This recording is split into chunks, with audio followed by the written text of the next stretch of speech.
Bonjour et bienvenue à une autre prédication de l'Église chrétienne évangélique En Chemin.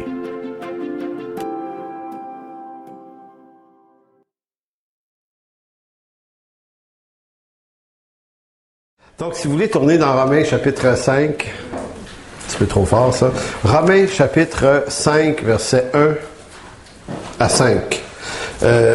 Comme c'est le cas depuis les dernières semaines, les prédications qu'on fait ici, on appelle ça des prédications qui viennent fonder ce qu'on est, ce qu'on veut développer comme assemblée. Donc, on amène des prédications qui viennent reprendre des idées, puis de préciser, de les structurer dans une vision qu'on veut se donner, à laquelle on veut fonctionner vraiment de façon plus nette. Donc, aujourd'hui, on va parler de l'amour de Dieu. Et j'aimais la façon dont Michel priait là-dessus tout à l'heure, parce qu'il fallait que ce soit quelque chose, un angle nouveau. Et c'est effectivement un angle intéressant, rafraîchissant sur le sujet. En tout cas, j'espère que ça va l'être pour vous. Sur ce sujet-là, qui est l'amour de Dieu, parce qu'évidemment, c'est un sujet extrêmement large. Et puis, quand on parle d'amour, on a l'impression qu'on parle de l'émotion des choses et tout ça, mais on va essayer de voir un angle assez particulier aujourd'hui. C'est l'amour de Dieu dans son rapport avec la crainte. La peur, la crainte de Dieu et la crainte des hommes. Et on va se rendre compte à quel point l'amour de Dieu est quelque chose qui vient travailler dans ces deux domaines-là de nos vies. Et quand je vous dis que ça peut être quelque chose de structurant, c'est que l'objectif du message, c'est d'établir un certain nombre d'idées sur le type de rapport qu'on doit avoir les uns avec les autres dans une église. Donc, comment on se considère, comment on se regarde, comment on se parle, et comment l'amour de Dieu est au cœur de nos relations humaines, et comment l'amour de Dieu est au cœur de nos relations humaines, mais pas simplement en vue de rien se dire, mais de savoir se dire vraiment des choses. Parce que ça fait partie d'aimer les gens, d'oser dire des choses, et ça fait partie de l'amour de Dieu d'apprendre à entendre des choses aussi. Donc, il y a comme des rapports humains qui sont nécessaires des fois de redimensionner. Donc, le texte de Romains 5, versets 1 à 5, c'est la version Sommaire, ici, que j'utilise. Donc, la même que tu as, Sophie, finalement. Non, c'est parce que des fois, j'ai la version, elle est tout mêlée, la pauvre, les versions sont tellement différentes, tu as l'impression que c'est un autre texte. Donc, puisque nous avons été déclarés justes, et je tiens à préciser que ces 5 versets-là, on entend que chaque bout de phrase et chaque mot est pesant dans la compréhension du texte. Puisque nous avons été déclarés justes, en raison de notre foi, nous sommes en paix avec Dieu grâce à notre Seigneur Jésus-Christ. Ici, la paix avec Dieu, c'est pas un état émotionnel dont il s'agit. Donc, ça se peut que vous vous sentiez pas en paix avec Dieu pour diverses raisons qui sont de la nature de notre faiblesse humaine. Des fois, on la perd, cette paix-là. Mais c'est pas de cette paix-là dont il est question ici. Ici, là, c'est une paix dans l'alliance. On peut-tu dire ça, Serge? Absolument. Absolument, Serge a dit absolument. Donc, c'est-à-dire que c'est une cessation des hostilités officielles. C'est quelque chose de signé. On a définitivement et pour toujours la paix avec Dieu, même si émotionnellement, on peut la perdre des fois. C'est sûr. Donc, par lui, nous avons eu accès, au moyen de la foi, à ce don gratuit de Dieu dans lequel nous nous trouvons désormais établis. Donc, on est établis par la grâce et par la foi dans cette paix qui est établie entre Dieu et nous. Et notre fierté se fonde sur l'espérance, retenez le mot espérance, l'espérance d'avoir part à la gloire de Dieu. Donc, tout ça, ça vient assurer la qualité de notre espérance. Donc, notre espérance, Paul dit, c'est que nous aurons part à la gloire de Dieu. C'est ce qui est vraiment pas n'importe quoi. Donc, c'est une chose certaine. Même si ici, on se sent pas toujours dans la gloire de grand chose, même si ici, on n'a pas toujours la paix, même si ici, on n'a pas toujours des relations affectives concluantes, ça, c'est dans nos rapports ici-bas. Mais avec Dieu, cette question-là est définitivement réglée une fois pour toutes. Verset 3, mieux encore, Nous tirons fierté même de nos détresses, car nous savons que la détresse produit la persévérance. La persévérance conduit à la victoire dans l'épreuve. Et la victoire dans l'épreuve nourrit quoi? L'espérance. Donc, c'est toujours la même espérance. On va avoir part un jour à la gloire de Dieu. Donc, on possède déjà cet espoir, cette espérance. Mais lorsque l'apôtre Paul parle des diverses détresses et des problèmes à travers lesquels on passe, ces choses-là viennent pas assurer notre espérance. Notre espérance est déjà assurée. Mais ils viennent quand même construire la qualité et la solidité de notre espérance.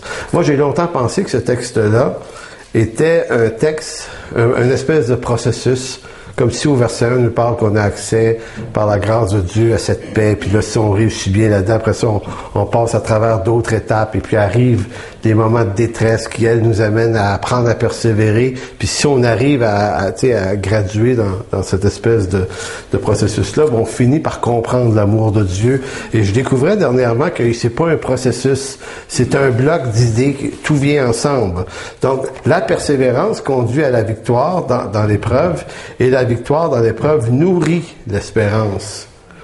Et notre espérance, encore espérance, ne risque pas d'être déçue. Pourquoi? Parce que Dieu a versé son amour dans nos cœurs par le Saint-Esprit qu'il nous a donné. Donc ici, l'amour de Dieu qui est versé dans nos cœurs, et c'est encore important de préciser, c'est pas l'amour dans le sens des émotions de la chose.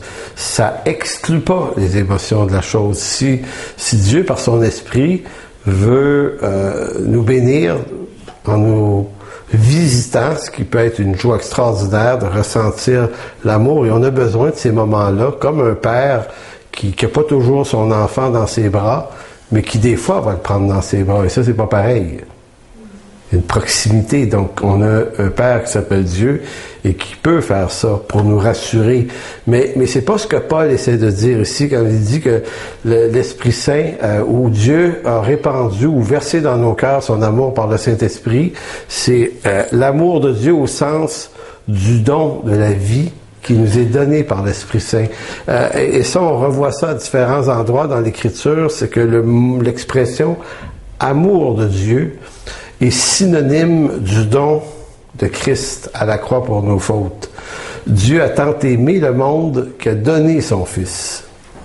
Donc, l'amour de Dieu et le don du Fils sont deux actions étroitement liées. Donc, quand Dieu nous dit qu'il nous aime, il ne fait pas que dire des paroles. Il pose un acte.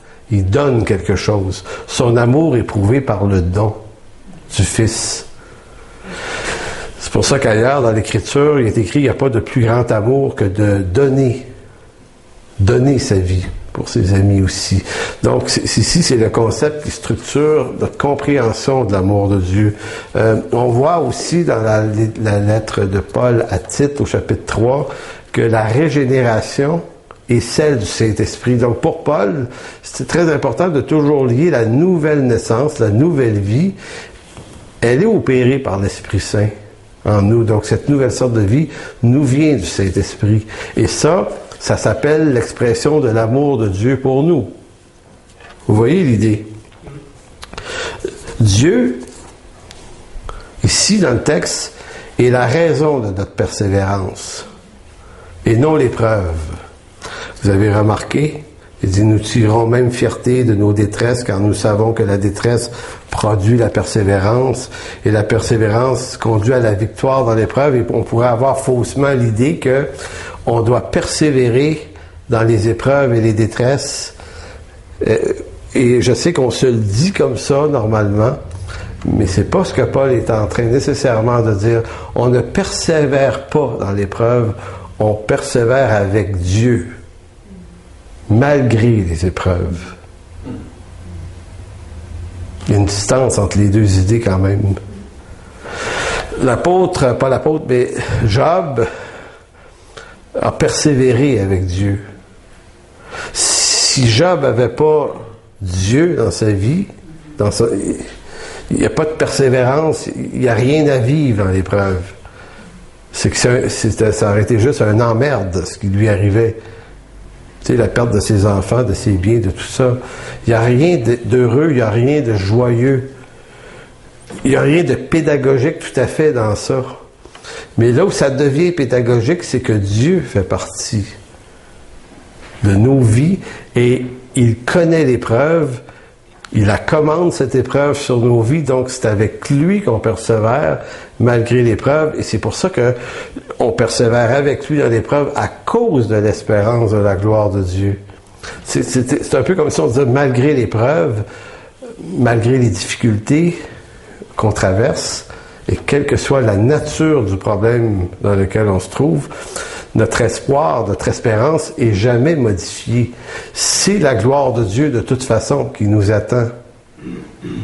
C'est ce qui fait que des hommes dans l'Écriture, comme Paul et d'autres, je pense des fois à Daniel dans l'Ancien Testament, Job évidemment, qu'est-ce qui fait qu'ils ont été capables ou en mesure de traverser des moments si difficiles dans leur vie? C'était pas l'amour de l'épreuve, mais c'était l'amour de Dieu dans leur vie qui leur rendait compte de cette espérance qui est en eux. Donc tu peux persévérer à travers plein de choses si l'amour de Dieu est bien ancré dans nos vies. Donc ce qui donne à l'espérance d'être sûr, d'être certain, d'être assuré, c'est la présence de l'Esprit Saint dans nos cœurs qui prouve la validité de son amour. Et ce, malgré l'épreuve. Donc, l'amour de Dieu est ici décrit comme une force qui nous libère des diverses craintes de cette vie. C'est intéressant. L'amour de Dieu révélé par le Saint-Esprit dans nos cœurs nous affranchit de toutes sortes de craintes. La crainte des épreuves et des défis que les épreuves amènent, c'est épeurant tout le temps quand même, on le sait. On est humain, on les sent, les peurs que ça amène, mais l'amour de Dieu et la certitude de la gloire de Dieu comme espérance vient quand même nous affranchir et nous libérer des effets dévastateurs que ça pourrait avoir sur nos vies si l'amour de Dieu n'était pas là, donc si Christ n'était pas là. Donc on est affranchi de la crainte, des effets de la détresse. Ça nous affranchit également, et ça, c'est le prochain texte dans 1 Jean chapitre 4, vous pouvez aller là, 1 Jean 4, verset 7. Ça nous affranchit également de la crainte du châtiment de Dieu. Et c'est ce qu'on va lire. Et si vous êtes libre, si on est libre, de mieux en mieux, de plus en plus, de la crainte des effets de l'épreuve et des détresses, et qu'on est à la fois également libéré et affranchi de la crainte du châtiment divin, eh bien, ça amène une troisième liberté qui est essentielle. Ça nous libère de la crainte des hommes. Si je ne crains plus le châtiment de Dieu, il n'y a plus aucune raison de craindre les hommes et leur châtiment. Donc, il y a comme une liberté à acquérir dans notre marche avec Dieu qui est vraiment intéressante. Donc, dans 1 Jean chapitre 4, versets 7 à 19, « Mes chers amis, dit Jean, aimons-nous les uns les autres, car l'amour vient de Dieu, et celui qui est né de Dieu, car qui aime est né de Dieu, et il connaît Dieu. » Et donc, encore ici, j'ai attiré votre attention, c'est pas strictement une affaire d'émotion dans le discours de Jean, ça veut pas dire qu'il n'y a pas d'émotion dans ça, mais l'amour qui vient de Dieu est en relation avec le don de Jésus-Christ, le Fils de Dieu, comme sacrifice pour nos fautes. Donc, celui qui est né de Dieu a l'amour de Dieu en lui. C'est pas séparé, c'est un package qui vient ensemble. C'est une même et seule révélation. Verset 8, « Qui n'aime pas n'a pas connu Dieu, car Dieu est amour. » Donc ici, connu, c'est pas connu dans une relation personnelle avec Dieu.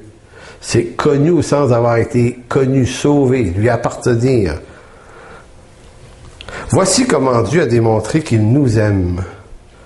Bien, il a envoyé son Fils unique dans le monde pour que, par lui, nous ayons la vie. Vous voyez le lien amour de Dieu, Jésus-Christ, salut. Les trois sont liés. Comment Dieu nous a aimés, dit Jean? Est-ce qu'il nous a envoyé une vague affective, subjective quelconque? Non. Il a donné son Fils. Donc, la chose ici, elle est à croire, plus qu'à ressentir. Donc, quand on se réveille le matin, peu importe ce qu'on ressent de nous-mêmes, la culpabilité qu'on peut avoir ou pour toutes sortes de problèmes de nos propres faiblesses, la question, c'est que l'amour de Dieu n'est pas dans une forme de variation suivant mes variations personnelles. L'amour de Dieu ne dépend pas de mes variations, il dépend des décisions et des choix que Dieu a fait de me sauver. Donc, ça ne change rien. Verset 10, « Voici en quoi consiste l'amour. Ce n'est pas nous qui avons aimé Dieu, mais c'est lui qui nous a aimés. » C'est intéressant, ça. Ça, quand vous vous levez le matin, là, demandez-vous pas si vous aimez, vous avez des sentiments pour Dieu, ou si après une situation difficile dans vos vies, vous êtes fâché. La question, c'est pas de savoir comment vous vous sentez. Jean dit, c'est pas ça l'amour de Dieu. L'amour de Dieu, c'est comment lui vous a aimé. Par ça, on a la mesure de l'amour de Dieu. Donc, mesurez pas l'amour de Dieu à votre capacité à répondre à cet amour-là dans vos émotions. Vous allez toujours être perdant. C'est de son amour invariable dont il s'agit. Aussi a-t-il envoyé son Fils pour apaiser la colère de Dieu contre nous en s'offrant pour nos péchés. Mes chers amis, puisque Dieu nous a tant aimés, nous devons, nous aussi, nous aimer les uns les autres. Dieu, personne ne l'a jamais vu. Mais si nous nous aimons les uns les autres, Dieu demeure en nous et son amour se manifeste pleinement parmi nous. Voici comment nous savons que nous demeurons en lui et qu'il demeure en nous. Comment? Dit, c'est par l'Esprit qu'il nous a donné. Le Saint-Esprit est l'artisan de la nouvelle naissance, de la régénération. Donc la logique de Jean est la même que celle de Paul. C'est parce qu'on a reçu son esprit qu'on est forcément régénéré, donc forcément sauvé, donc forcément aimé. C'est inséparable. Nous l'avons vu de nos yeux et nous en parlons en témoin. Le Père a envoyé son Fils pour être le sauveur du monde. Si quelqu'un reconnaît que Jésus est le Fils de Dieu, eh bien Dieu demeure en lui et lui en Dieu. Et nous avons connu l'amour de Dieu, ou que l'amour que Dieu nous porte, et nous y avons cru. Dieu est amour, celui qui demeure dans l'amour demeure en Dieu, et Dieu demeure en lui. Et voici pourquoi l'amour se manifeste pleinement parmi nous. C'est parce que nous ayons une entière assurance au jour du jugement. D'autant plus que notre situation dans ce monde est celle que le Christ a connue lui-même. Dans l'amour, il n'y a pas de place pour la crainte. Car l'amour véritable chasse toute crainte. En effet, la crainte suppose la perspective d'un châtiment. L'amour de celui qui vit dans la crainte n'est donc pas parvenu à sa pleine maturité. Quant à nous, nous aimons parce que Dieu nous a aimés le premier. C'est un texte qui est terriblement riche. On le parcourt, on le survole. Je pense qu'on fait juste l'effleurer. Mais je vais attirer votre attention sur le verset 18 à partir de maintenant. Qui est cette idée qui, selon l'apôtre ici, l'amour de Dieu cru et reçu vient régler cette crainte qu'on a d'un châtiment de Dieu, parce que ce châtiment de Dieu, on ressent dans notre peau qu'on le mériterait finalement. Il y a quelque chose en nous qui se dit qu'on mérite ce châtiment, et pourtant, Dieu nous affirme que par son œuvre rédemptrice et la révélation de son amour dans nos vies, ce châtiment-là n'arrivera plus jamais. Et la chose est certaine, Elle est sûre. Elle est solide. C'est la base de notre assurance devant lui. Donc, on va juste parler de la crainte. Comme je vous disais, la crainte de Dieu. Si cette crainte-là est réglée, la crainte du châtiment, donc la certitude de notre espérance, qui est la vie éternelle et la gloire de Dieu, à partir de ce moment-là, ça vient modifier notre lecture dans nos rapports humains. Forcément, si on l'a bien compris, ça vient modifier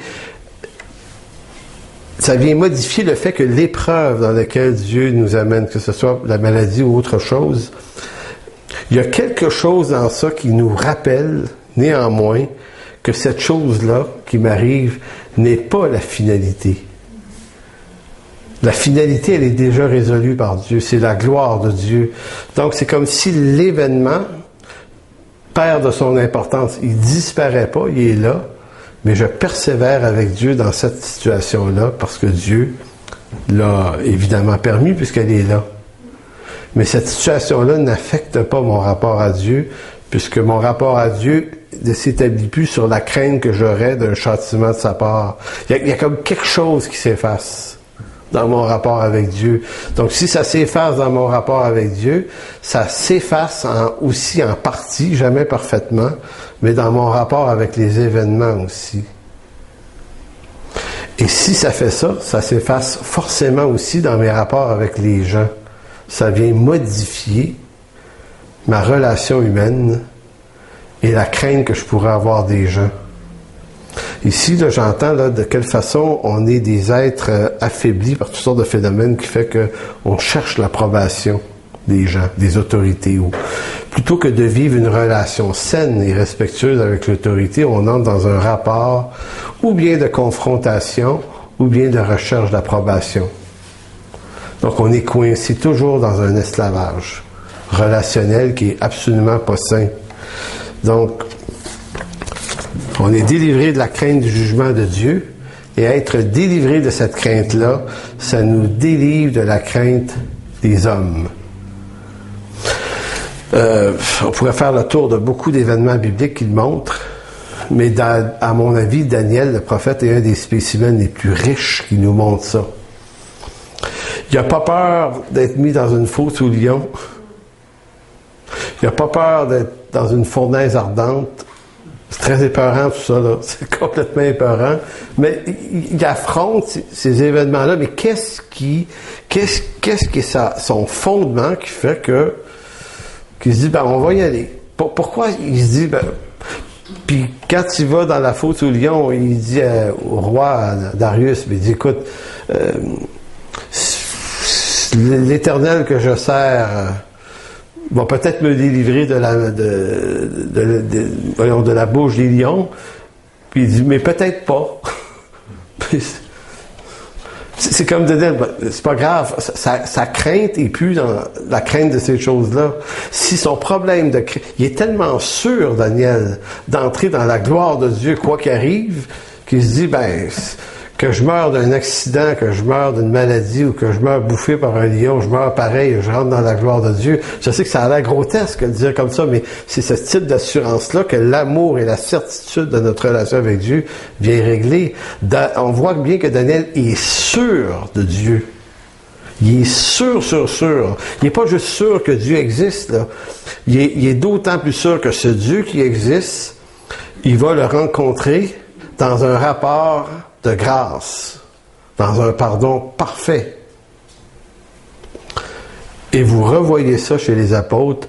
Paul, dans la prison de Philippe, dans Acte 16, après avoir été battu et en souffrance, on se dit, mais comment il a fait pour chanter des cantiques dans cette prison-là? C'est parce que il n'a pas peur des geôliers qui lui ont fait mal. Il n'a pas peur des autorités civiles romaines qui lui ont fait ça. Et il en a tellement pas peur qu'il peut les respecter et respecter l'ordre d'autorité qu'il représente. Parce que c'est lui-même qui va dire, soyez soumis à toute autorité. Dans Romains 13, il parle d'autorité civile ici. Donc, ça te libère tellement que ça te libère d'eux, de la crainte d'eux au point que tu n'es plus dans un rapport de rébellion avec eux. Alors, tu veux m'envoyer dans une cage à lion? OK. Let's go. Ouvre la porte pour on rentre. Voyez-vous la qualité de la liberté qui s'annonce, qui se propose à nos vies? Bon, on va tenter de connaître ça dans les prochaines années. Ça vous tente-tu? Fait qu'à un moment donné, on va avoir des lions ici. On va avoir un à la fois, on va fermer la porte, on va vous laisser 5 minutes. C'est une joke, hein? Donc, il faut remarquer qu'après avoir reçu l'amour de Dieu en Jésus-Christ, les apôtres ont cessé de craindre des autorités politiques et religieuses de Jérusalem. Avez-vous déjà remarqué ça? L'apôtre Pierre et Jean et tout ça, qui avant la croix se sauvent, Pierre qui renie ça, ils ont peur.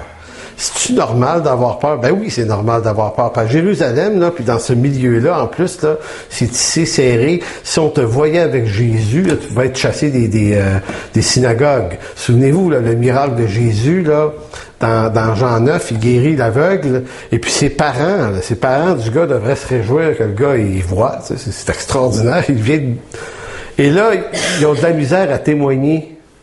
C'est votre fils? Oui, c'est notre fils. Puis là, ils sont un petit peu nerveux, puis le texte ajoute, c'est parce que il y avait une tension, puis une intimidation faite sur les gens, et la religion fait ça. Que si tu t'associes trop au phénomène Jésus, tu pourras avoir des problèmes avec le chef de la synagogue. Voyez-vous, l'intimidation, dans ce qu'elle a de plus laid, t'as peur de ce que pensent les autres religieux de ta race. T'as peur. L'amour de Dieu nous libère de cette crainte-là. Donc Pierre, après la Pentecôte, c'était un autre gars. Qu'est-ce qu'il y a de différence entre le Pierre avant et après la Pentecôte? Une chose. Laquelle? L'assurance. Hein? L'amour de Dieu. L'amour de Dieu par? L'assurance. Oui, mais elle vient d'où? Qu'est-ce qui a changé? L'Esprit Saint descend sur eux. C'est pour ça que l'apôtre Paul va dire dans Romains 5, l'amour de Dieu est versé dans nos cœurs par le Saint-Esprit qui nous a été donné. Et ça se matérialise dans la vie de Pierre. L'Esprit Saint est venu dans la chambre haute. Ils ont été sauvés. Et tout à coup, ils sont comme certifiés dans l'amour de Dieu. Et il y a comme une nouvelle... c'est pas une arrogance là, qui les anime, c'est une liberté, donc une nouvelle vigueur, un courage renouvelé. Et là, ils se présentent à Jérusalem, et là, ils parlent. Ils se font même arrêter. Et là, ils comparaissent aussi devant le Sanhédrin. Même chose que Jésus, là. Couple de mois avant, la semaine avant. Là, ça. Ils repassent par là, là. Puis là, ils se sauvent pas, là. Puis il n'y aura pas de coq qui va chanter 3 fois, là. Pas ce coup-là. Et là, il les menace de ne plus jamais parler de ce nom-là, de Jésus. Et là, ils sont comme... Et là, lisez Acte 4, vous allez voir ça. Ils sont comme... Ben non, on peut pas ne pas parler de ce nom. Désolé. C'est comme... Tu dis, wow, Pierre, qu'est-ce qui s'est passé en 2 mois dans ta vie? Tu vas me dire... Et regardez bien, il va même dire... dans Acte 4, je pense que c'est le verset 19. Parce que voici ce qu'il dit. Jugez, c'est-à-dire qu'il dit ça à ses juges, là, jugez, vous les juges, s'il est juste, donc on est dans le discours de la justice, s'il est juste devant Dieu de vous obéir à vous, plutôt qu'à Dieu. Donc on a affaire à qui ici, là? On a affaire à des hommes libres. Mais qu'est-ce qui les rend libres? C'est pas une liberté adamique ou naturelle, tu sais, comme on a des artistes aujourd'hui qui chantent la liberté, puis tu sais, c'est une liberté qui est comme nourrie par une forme d'arrogance, tu sais, contre l'autorité ou comme. Mais autres, c'est pas de ce type de liberté-là. C'est comme si ils disaient, on est tellement libre qu'on est libre de te dire non, puis toi, si tu veux user ton autorité pour nous arrêter puis nous maltraiter, ben vas-y. Ça change quoi dans nos vies? Pasteur Léa, est-ce que ça aurait un rapport avec Galates 2:20? Rappelle-moi donc Galates 2:20. Ben, c'est si Christ vit en moi, ce n'est plus moi qui vis, c'est Christ qui vit en moi. Est-ce que ces gens-là, le fait qu'ils ne vivent pas dans la crainte, est-ce que c'est parce qu'ils ont pris conscience de ça? Est-ce que le fait que c'est plus eux qui vivent, mais c'est Christ qui vit? Mais oui, je comprends, Galates 2:20, mais c'est pas que Paul est en train de dire que lui a perdu son existence propre. C'est que c'est plus lui, c'est plus Adam et son pouvoir adamique qui gère ses choix. C'est maintenant Christ en lui qui reprend le contrôle de sa vie. Oui. Et c'est jamais parfait. Il faut toujours l'entendre que Paul explique la mécanique de la chose. Maintenant, on vit ça à géométrie variable, on grandit en maturité. Mais c'est sûr que le principe est rattaché ensemble. C'est clair que c'est la même chose. Donc, en parlant de Pierre et Jean, là, qui se sont fait arrêter, ils n'ont pas cessé de respecter l'autorité, ils ont juste cessé de la craindre. Et c'est pas la même chose. Ne plus craindre consiste à ne plus chercher son approbation à tout prix,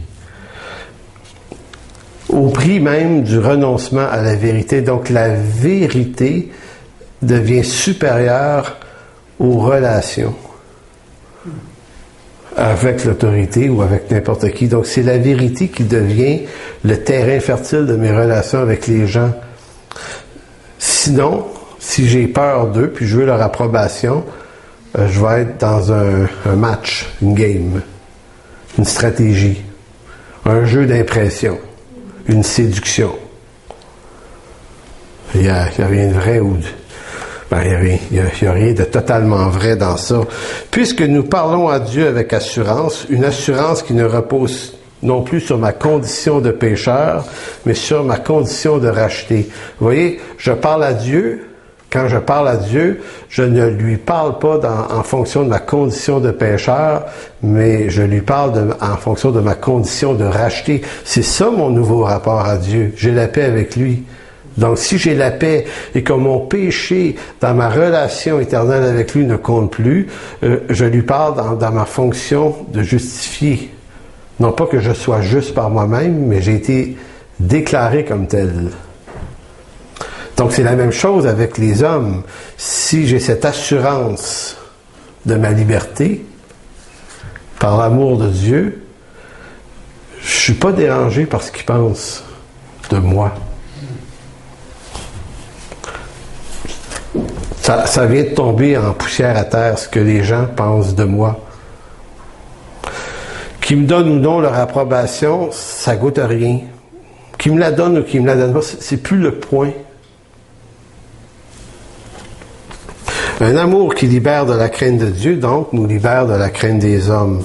Donc, on a vu dans Jean 4, et l'un des éclairages qui, je crois, met le plus nettement en lumière ce rapport-là.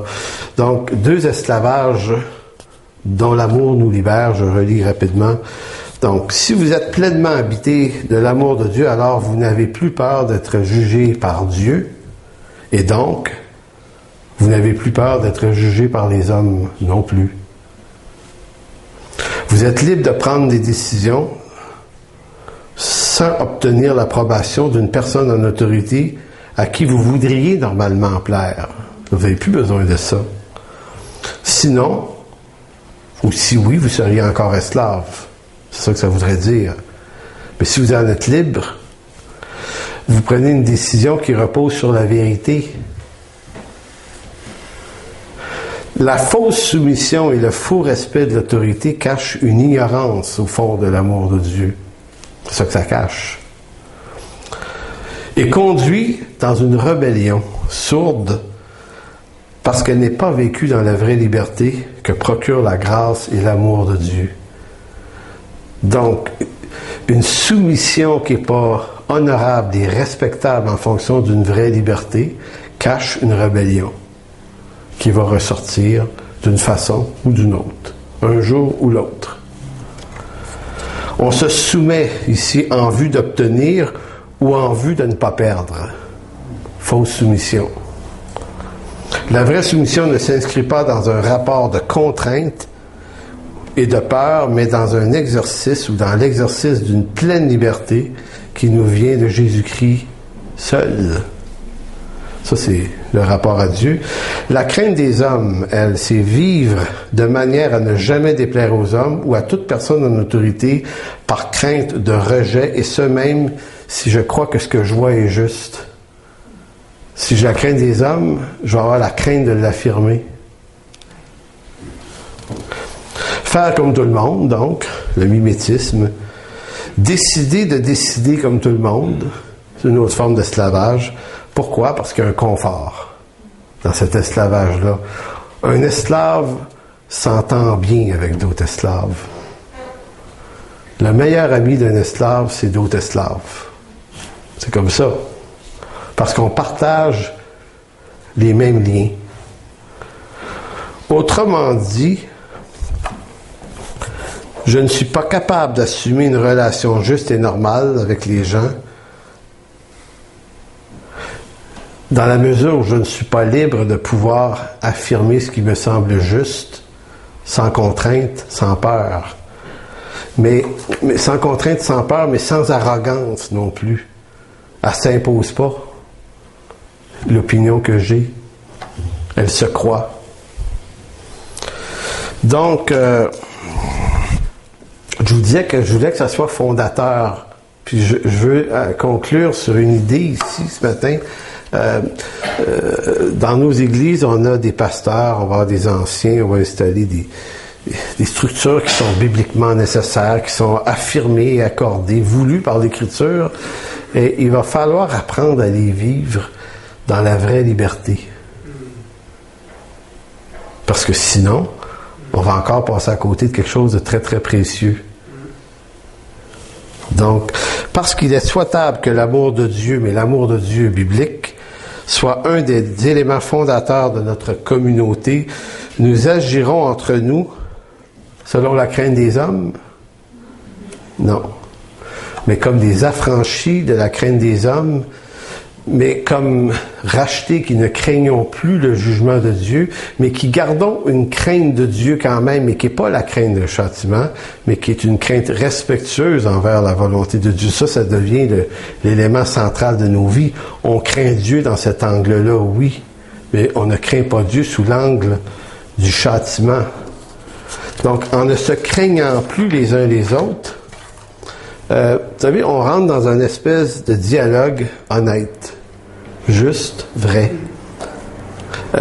Je dirais un dialogue qui est libéré des insécurités.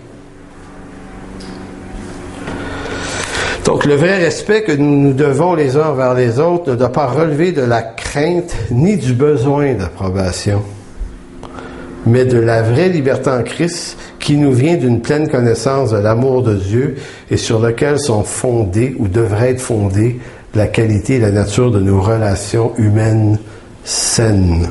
Là, je sais que je tourne en rond, amour de Dieu, relation, mais c'est ça qu'il faut installer entre nous. C'est ça qu'il faut comprendre. Regardez, je vais vous donner un exemple assez simple.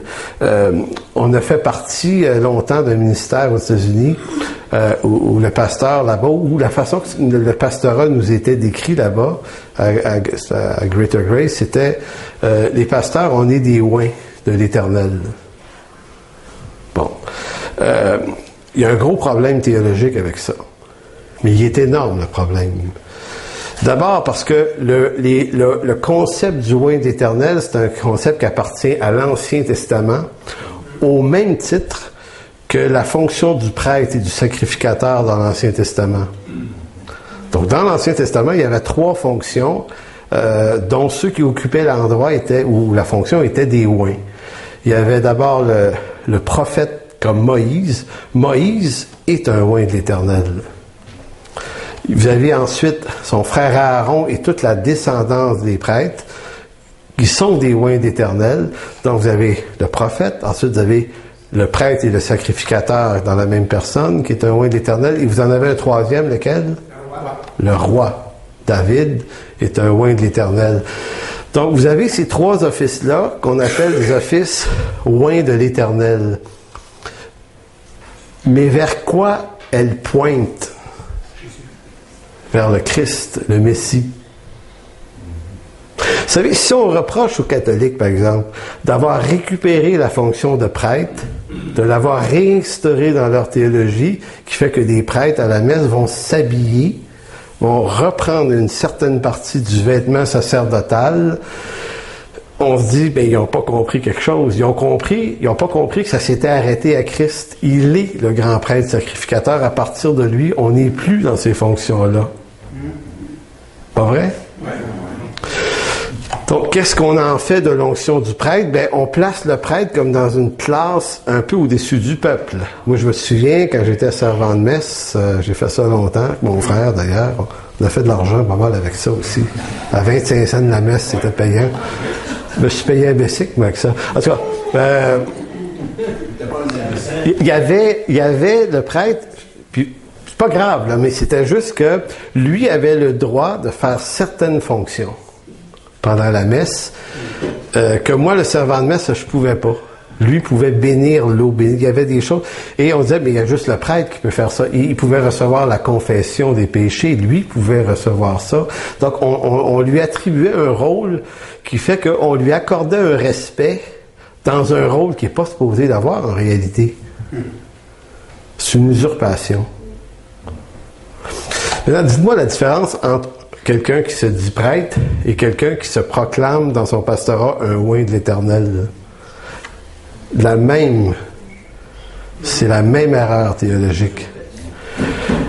Autant le prêtre sacrificateur dans l'Ancien Testament, son ministère s'est terminé dans la vie de Jésus. Ça s'est arrêté là. Le ministère de prophète représenté par Moïse, Deutéronome 18, se termine avec le second prophète annoncé par Moïse en Deutéronome 18. Quand Jésus vient, il est le oint de l'Éternel, le prophète de l'Éternel. Ça s'est arrêté là. Et Jésus est le roi. David était le oint de l'Éternel et pointait vers Jésus, le roi. Lorsque Jésus vient, il n'y a plus de roi en Israël après. C'est terminé. Même le sacrifice sur l'autel se terminait par Jésus-Christ, l'agneau de Dieu. Tout se termine en Jésus. Donc, si on récupère ces fonctions-là, qu'est-ce qu'on vient de faire comme erreur? On vient de créer une distinction malsaine. Vraiment. Donc, ça vient modifier le rapport d'un ancien ou d'un pasteur avec sa communauté. On est en train de vous dire qu'on est des pas pareils. Alors que dans l'Ancien Testament, cette distinction-là, elle est complètement abolie. Oui, l'Ancien Testament dit d'avoir du respect pour les autorités, d'avoir de la déférence pour eux. Il n'est pas dit que c'est des petits jours. Non, il dit qu'ils ont comme une distinction au sens qu'ils représentent une fonction, mais c'est pas une fonction de oint de l'Éternel. Ils sont pas des intouchables. Et même dans l'Ancien Testament, les oints de l'Éternel étaient atteignables par la critique. Quand David a commis un adultère, il y a un prophète qui est allé dire. Et Moïse aussi, il a frappé 2 fois le rocher. C'était grave. En d'autres mots, si tu as cette fonction-là, tu as encore moins le droit d'être un idiot. Parce que tu es un témoignage de la vocation que tu portes. Ça restera toujours vrai, mais pas de la même façon que dans l'Ancien Testament. Donc, si je vous mentionne ça, c'est qu'on est en train de se parler du rapport qu'on doit avoir les uns avec les autres. Pasteurs dans l'Église, il faut que notre sécurité soit pas dans le titre des fonctions qu'on porte, mais ce soit dans l'amour de Christ, qu'on soit porteur d'une pleine révélation de l'amour de Dieu pour que notre insécurité nous abandonne et qu'on soit capable d'avoir des rapports humains, mais spirituels, sains. On est capable de se parler. Une critique ou une affirmation de votre part n'est pas supposée d'être vue par moi comme un acte de rébellion. Si c'est ça, c'est que je suis un insécure. Mettez-moi dehors. On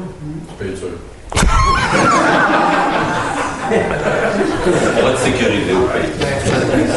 Donc, c'est la richesse qu'on voit dans l'Écriture être comme d'effet comment je dirais, de ces esclavages qui nous viennent de juste mal connaître l'amour. C'est même pas la faute des gens, c'est pas la faute des structures, c'est nous qui se mettons dans des esclavages, des fois par une faible théologie qu'on conserve, mais en réalité, il faut se donner une saine théologie, et notre saine théologie, on va la comprendre mieux à travers une pleine révélation de l'amour de Dieu manifesté en Jésus-Christ à la croix, pleinement connu, et versé dans nos cœurs par le Saint-Esprit.